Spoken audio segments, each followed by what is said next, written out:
광주시가 학업을 중단한 학교 밖 청소년들이 기술 습득이나 취업을 준비할 경우 학원비를 지원합니다. 광주시가 올해 대규모 국제 행사를 잇따라 개최하면서 광주의 도시 브랜드 가치가 더욱 높아질 것으로 보입니다.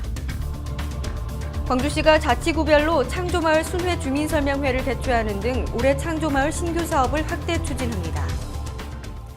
여러분 안녕하십니까? GTN 뉴스입니다. 광주시가 학업을 중단한 학교 밖 청소년들이 기술 습득이나 취업을 준비할 경우 학원비를 지원합니다.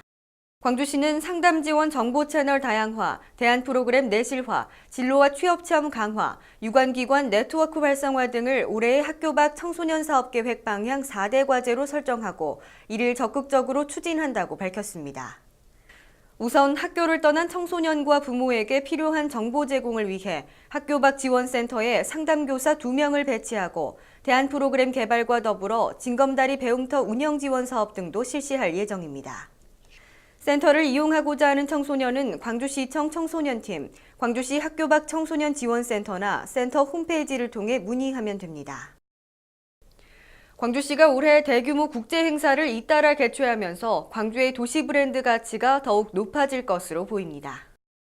올해 광주시에서는 3월 세계 고분자 포럼을 시작으로 스윗 2013 세계 인권 포럼, JCI 아태 대회, 유네스코 세계 기록유산 국제자문회의, IPC 장애인 역도 선수권 대회, 제17회 아스파 연례회의, 제12차 세계 한상대회가 열립니다. 이를 위해 광주시는 지난해 10월 김대중 컨벤션 센터에 국제행사 성공시민협의회 사무실을 개소하고 주요 국제행사에 질서, 친절, 청결 봉사 등 선진 시민의식 함양을 위한 범시민 참여운동을 적극적으로 전개해 나가고 있습니다. 한편 올해는 광주 디자인 비엔날레, 광주세계 아리랑 축제, 국제광산업 전시회, 제20회 광주세계 김치문화축제 등도 함께 개최될 예정입니다. 광주시가 자치구별로 창조마을 순회 주민설명회를 개최하는 등 올해 창조마을 신규 사업을 확대 추진합니다. 광주시는 지난 10일 동구 계림일동 주민센터를 시작으로 오는 17일까지 올해 신규 사업 추진 방향 등을 알리는 설명회를 개최한다고 밝혔습니다.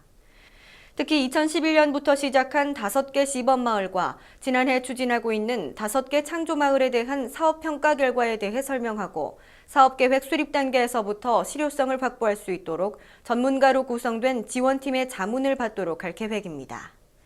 한편 행복한 창조마을 만들기 사업은 5개 마을 60여 개 사업이 추진 중에 있으며 올해 7개 마을을 추가로 선정해 추진할 계획입니다. 다음은 GTN 단신입니다. 광주시가 2015 광주 유대회의 성공적 개최를 위해 2015년 7월 3일부터 14일까지 행사 운영요원으로 활동할 자원봉사자 12만 명을 모집합니다.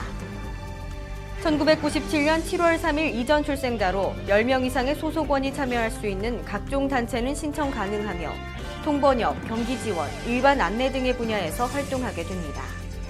교통비와 식비, 참여 증서 등이 제공되는 이번 자원봉사 신청 희망자는 광주유대회 조직위원회 홈페이지에 접속하거나 대회 지원부로 방문 접수하면 됩니다. 광주시가 2013년 2월 18일부터 12월 20일까지 3개 기수로 나누어 직업 능력 개발과 평생 전문 교육의 수강생을 모집합니다. 광주시에 거주하는 18세 이상 시민 누구나 1인당 2과목까지 신청 가능합니다. 수강료는 3만 원이며 국가보훈 대상자, 국민기초생활수급권자, 3급 이상의 장애인 등은 무료입니다. 신청을 희망하는 시민은 신분증을 지참하고 강의별 접수 기간을 확인한 후 광주시 여성발전센터로 접수하면 됩니다. 광주시가 무등산과 관련된 다양한 자료를 모으기 위한 캠페인 모아요, 나눠요, 지켜요를 통해 시민들의 무등산 관련 소장 자료를 모집합니다. 모집 자료는 무등산 풍경사진 등의 생활자료, 관련 시 등 문화예술 관련품, 관계 문서나 고문서 등입니다. 자료를 기증 기탁하고자 하는 시민은 오는 1월 31일까지 광주문화재단 문화관광팀으로 문의하면 됩니다. 이상으로 GTN 뉴스를 마칩니다. 시청해주신 여러분 고맙습니다.